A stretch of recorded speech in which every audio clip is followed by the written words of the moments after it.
It's showtime, you all.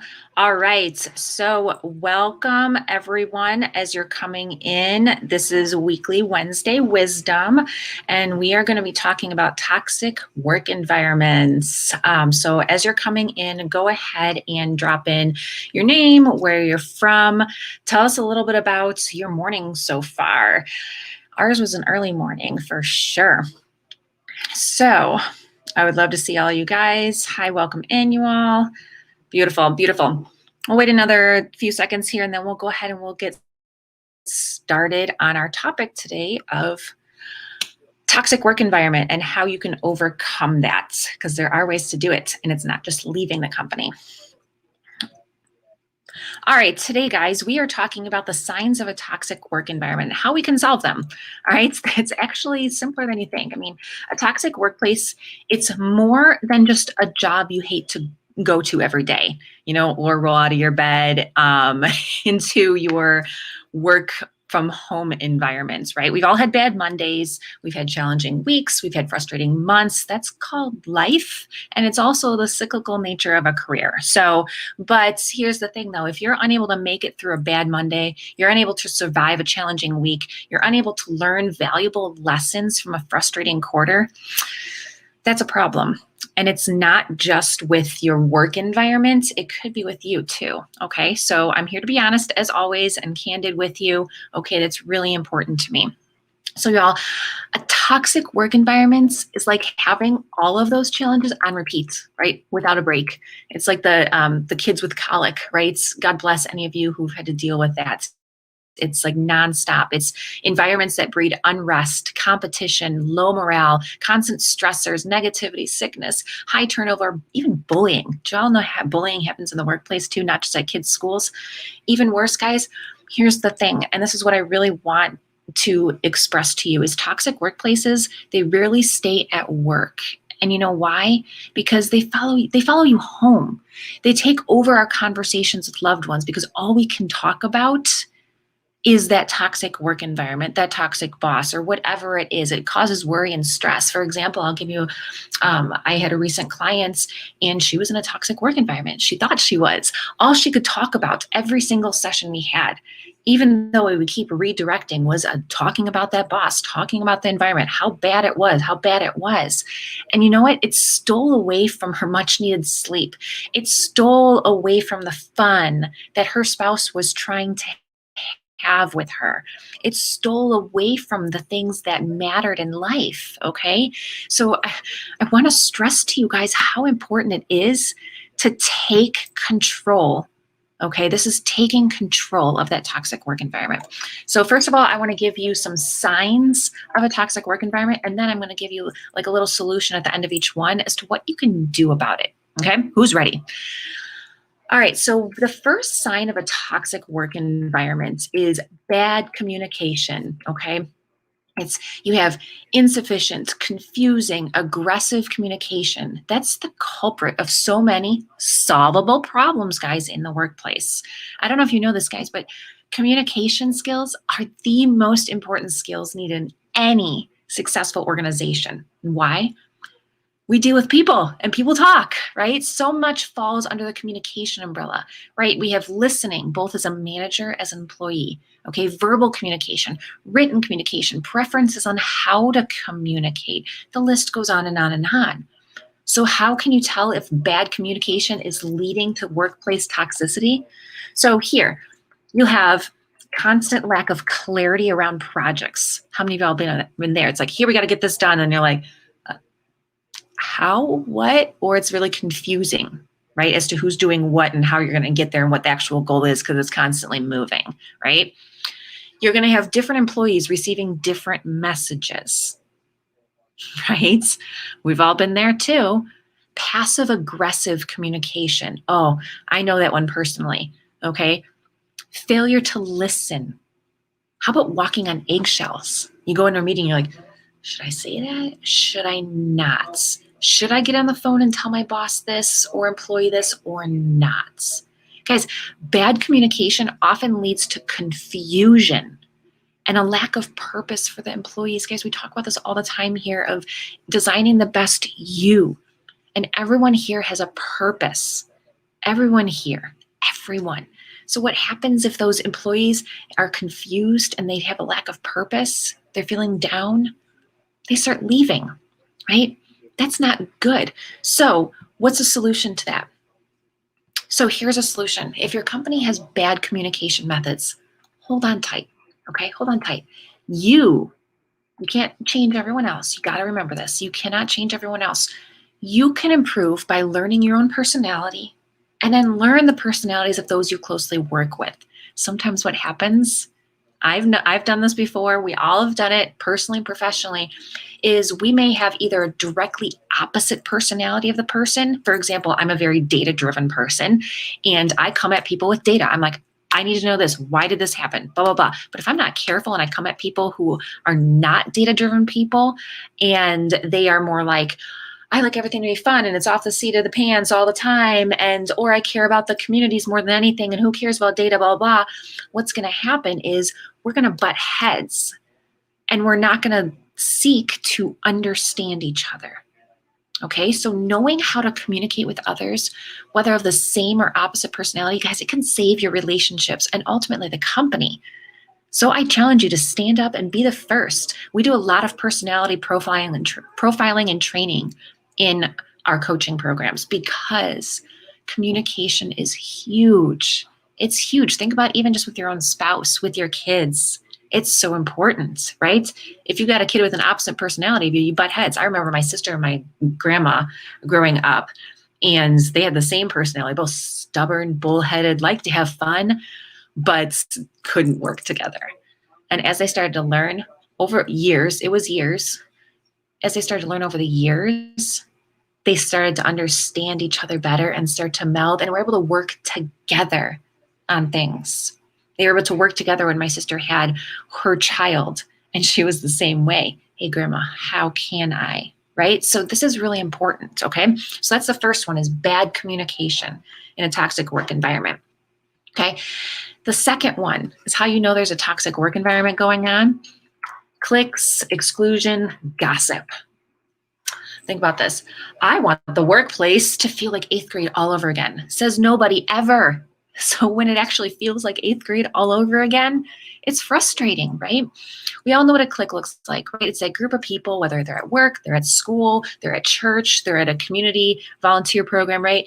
They stick together, they grab coffee together, they laugh at inside jokes, and they generally exclude anyone outside of their circle. Sometimes it's on purpose, and sometimes it's not intentional at all. Guys, while we're still adults here, come on, we got to admit it. We're adults here, even though we don't feel like adulting sometimes. It can feel alienating to exist on the outside of an active clique, right? I mean, let's just say it, guys. Cliques are counterproductive. While having workplace friends and acquaintances, they're good, any behavior described as cliquish really needs to be avoided. So here's a few warning signs, I'll call them, of cliques. And guys, this happens not just in the physical work environment, but in the remote work environment too, okay? You have that constant feeling of exclusion from a group of people. You're like, how do I get in, right? That same group goes to lunches, grabs coffee, organizes happy hours, right? Okay, projects are offered to the same group of people regardless of their talent and expertise. Large parts of the workday, I remember this at the office, large parts of the workdays were spent whispering or chatting on messaging platforms when we started to have them. I don't know how old you guys all are, right? So what's the solution to that? First of all, avoid the cliques. Avoid the gossip. That should just be a general thing in life, okay? It has no place at work. It has no place in life. It is, again, counterproductive. I highly recommend contacting HR. And if you're a small company and don't have HR, bring it to their attention. Okay, it's going to be scary doing it, but if you recognize that behavior and you recognize that it may include management and executive level employees, then again, try to address it. And if you don't get anywhere, then I recommend reaching out to some mentors and coaches and start finding a new place to work, because that's pretty much as toxic as it gets if you have executive levels who are having cliques and gossip, okay? Does that all make sense? Okay, so number 3, the third communication, or the third sign of toxic work environments is bad leadership, right? This is a big one. There's, right, the old saying of, you don't leave a job, you leave a bad boss, right? You don't leave a bad company, you leave a bad boss. That's for a reason. Because terrible leadership, it can integrate itself into every fiber of an organization, right? It just weaves itself in. And it really does. Okay. Although you may think that your boss is a bad boss, sometimes what happens is that your boss, that bad boss, is actually a product of their bad boss, and so on, especially if they've been at organizations for a long period of time. Okay. It's been woven into their fibers of their being in the organization. I'm not saying it's right, but it's this hierarchy of bad bosses that make the overall workplace toxic. Okay. And bad bosses, they wear a variety of hats. So for example, you might have the micromanager, right? We all love that one, right? Constantly corrects you, undermines your decisions, ultimately disempowers you from your job. Okay. Or you have the blame game boss. Oh, I've had one of these and it's annoying. They quickly pass the mistakes on to anyone but themselves. They never take ownership. Okay. Or maybe you're lucky enough, and I say that sarcastically, you're lucky enough to have the no respect boss who emails you and calls you at all hours of the day and night, forgets how to spell your name, and doesn't even know all that you do. Okay. That's not good.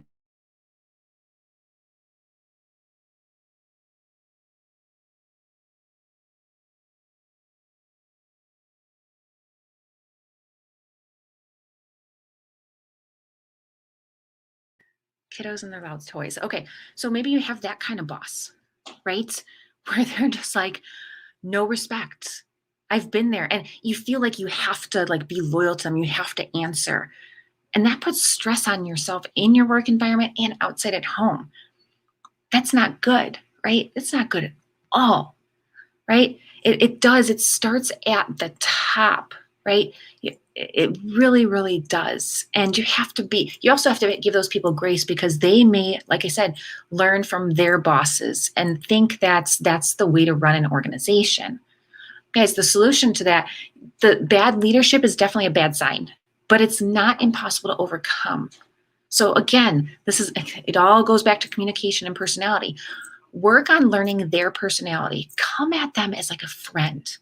Edify them for what they do. So what I mean by that is you in front of other people say, hey, my boss Billy, like, oh, guys, did you know that he really, really is good at XYZ? Oh, and because he's good at XYZ, I'm able to do XYZ better. I've learned from him. That edifies them. That honors them. And what you do is when you don't just do it once, okay? Just like with a child, right? Anyone else, right? It happens over time. So you have to consistently do that. Okay. Seek to help them. Guys, many of us don't realize how much a manager or leader has on their plates. And if any of you guys are in those senior and executive roles, you know what I'm talking about. It's hard most days. It really, really, really is. Okay. So when you see that happening you have a bad leadership, just come to them. Say, hey, you know what? I know you have a lot on your plate. How can I help you? I would like to free up your time because I notice you're getting a little stressed out. And it can come off as a little harsh on us as a team. That's okay. Don't do that in public. Do that on the side, right? They'll appreciate it. They may be a little snotty at first, but you have to understand they've been like this for a while. Okay. So that's number 3, the bad leadership. Number 4, high and rapid turnover. In toxic work environments, there's lots and lots of turnover. Okay. It's a pretty decent sign that the workplace is toxic. Leaving a job is a really tough decision to make, as you guys all know, right? When you notice several people are making that decision, then you're like, what's going on? Right? So now if employees are constantly being laid off at an organization, this can be a sign of a few other elements, okay? It usually means there's disorganization, there's a lack of direction, bad leadership, little opportunity. But it can also mean that there's some changes that are in the works that people aren't being communicated with, they aren't being notified of, okay? So it's not, hey, just leave, okay? What I suggest for the solution of that is, yeah, it's a sign that things are bad or maybe about to get worse. I've been there, but seek to understand why people are leaving. Ask them and see if you can provide a solution. Great, go to HR, be like, hey, I notice a lot of people are leaving. I don't want to leave, but it's making me concerned. Like, is there something wrong that maybe I can help with? What's the worst I can say? As I always say, no, don't worry about it. Then you should probably start, looking. All right. But maybe they'll say, oh, yeah, we're having a problem with this, or maybe this manager has been bad, or I mean, they might not say that right out, but they may give you an opportunity to be a bigger asset to the company by solving their problem. We talk about that all the time here, about being the solution to a company's problem. All right. So that's the fourth one there is, being able to say like, hey, what's going on, and not just leave. Too many people, and I'm going to call you guys out. Too many of y'all just leave. Okay. And you're like, oh, it's getting bad. Oh, I should leave. And you know what? Sometimes people need help, and you could be the solution if you just put in the work and you ask the questions and you have the candid conversations, right? And yeah, I'm seeing some of the comments come in here, guys. Like I've got Tony here saying, yeah, I had a boss address an email to me saying Tonesy, right? I mean, that's one of my biggest things. Like, remember the person's name and learn how to spell it correctly, right? And then this person's like, hey, the grace comes from a place where they might have a personality disorder, right? But it doesn't make it right for them to treat people that way. But again, it might be better to walk away, but it also might give them grace. We all have bad days, weeks. We have things that go on in our personal lives, right? And as Millie said here, right, it starts at the top. The leadership determines the culture of the workplace. And sometimes the employees do too. Right? Employees, I've watched it change leadership or push them out so new ones can come in. All right. This is really important, y'all. Okay. And now the fifth one that I want to talk about is burnout. Burnout's serious, guys. Literally, the World Health Organization now recognizes burnout as a legitimate medical diagnosis. That's sad. That's sad. And it's completely avoidable. Okay, through communication solutions, right? It can be a sign of a toxic work environment, or at least a work environment that doesn't work for you. Okay. And there's, I saw this from Career Contessa, and there's 3 types of burnout. And I just like, yep, I know exactly what she's talking about, right? There's the frenetic burnout. And what that is it's experienced by employees who put a ton of energy into their work in hopes that the output will be rewarding. Who's done that? Right. And then you have this sustained period of dedicated work, and you're just, working. And then you're not finding the positive outcomes and you get burned out. That's communication issues, right? If you just reach out to your boss and say, hey, like, I'm going to put X amount of hours into this work and blah, blah, blah. What can I expect as the output? I like to be rewarded in this way. Is this something that I can expect? What can I expect? There's nothing wrong with asking those questions, okay? It can help you avoid that burnout, because if they're like, hey, you're not going to get anything, why would you put so much energy into that work and wear yourself out and not get anything positive from it, right? Okay. Then there's the under-challenged burnout, right? This is when you're bored at work. You're like, la, la, la, I did my work. This is way too easy for me, but do I want to say anything? And not really, but I'm not really satisfied. Should I leave? Should I not? Right? You end up, your mood gets lower and lower and lower because you're like, this is so boring. Blah, blah, blah. I'm just going to sit here and play with my pen because I got nothing else to do. Right? You're under challenged. And I'm not saying that we need to be challenged at every moment, but what we do need to be, we have to be challenged. And if you're not being challenged, you got to step up, say something. Hey, I'm not being challenged. I'm bored. That takes guts, guys. It does. I've been there. It takes guts, but you got to do it. Okay. Because you could, again, be helping solve a problem if you speak up. Okay. Then you have the worn out burnout.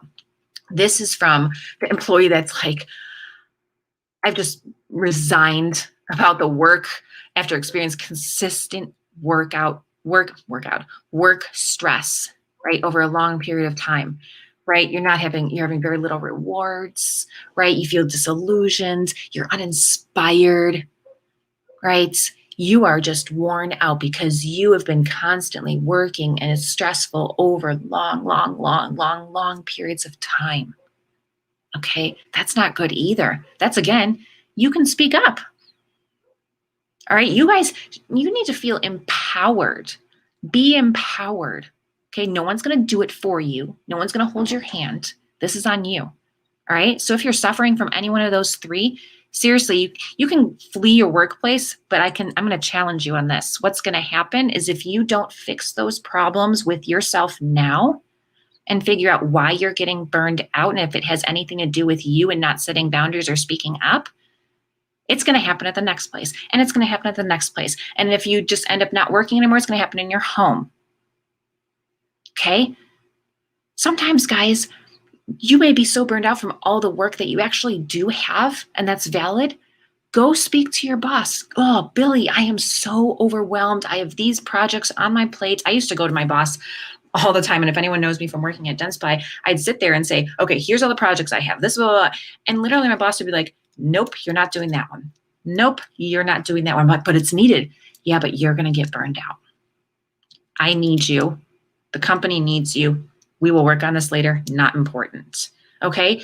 That helped me. Okay? Guys, sometimes bosses too, they don't realize all the work they're giving you. So you have to go to them and be like, hey, can we reprioritize this? Can we say like, oh, maybe I have like 20 things literally on my list, and which is the most important, and in what order do I need to get them done, and what are the due dates? And I know that may be hard for some of you who kind of do fly by the seat of your pants, but I'm telling you, it's going to help you not get burned out. Okay. So again, my biggest challenge to you in thinking that your workplace is toxic is check yourself. Check your attitude, check your behaviors, check your thoughts, check your workload. Sometimes what we think is actually toxic external work environment around us, even in our homes, can absolutely 100% be cured by working on our own internal toxic environments. Okay. Now, no person, guys, or job should ever make you feel like you're not good enough, not smart enough, not worthy enough for the position that you're in, especially when you're giving it your all, especially. Okay. Sometimes bosses just aren't good leaders, and don't take it personally. Okay. You might feel nervous all the time and worried that everything you do is wrong. Guys, it's common to take that stuff personally and begin to question your own worth, but never let that happen and get to that point. Okay. I constantly talk about like reevaluate yourself. Think about what's going on. Journal every day. Okay. Just because you have a job doesn't mean you need to deal with a toxic work environment externally or internally. Okay. If you find that you're dealing with these signs, guys, make sure find someone to help. Whether it's me, whether it's someone else, I don't care. Get help. Okay. You might need to make some changes in your career. It legitimately might be a toxic work environment. But remember, your personal well-being should always be first, because you can't serve others at your best if you're stressed, if you're burned out, if you're in this internal, external work environment, toxic work environment, okay? Just because it's not working at this current job doesn't mean it's not going to work at other jobs. But again, you gotta, as my kids say and my nieces said over the years, like chickadee check yourself, right? So like seriously, check yourself first. Because I've been there before too, where it's like, okay, I think I just gotta leave. This is a bad environment. Oh, blah, blah, blah. I've been treated like junk and walked on and all this type of stuff. Been there. And if you keep following me, you'll hear more of my story on that. But what happened is I didn't fix myself from one job to the other, and the same things kept happening. And I'm like, no, this is just a bad work environment. No, it's not. It was me. Okay. So get an external point of view and check yourself first. All right. So if you have any questions, please feel free to reach out. This is our weekly Wednesday wisdom. And we're here every Wednesday on LinkedIn and on Facebook, streaming live at 8:30 Mountain Standard Time, 10:30 Eastern Standard Time. And we're so happy that you guys have come and join us today. Go ahead and you can follow me here on LinkedIn and on Facebook. We have all kinds of, and on YouTube too. We have a YouTube channel now. We offer all kinds of advice and content. I'm here to serve you because it's all about designing the best you, because the world needs you. Have a good day, guys.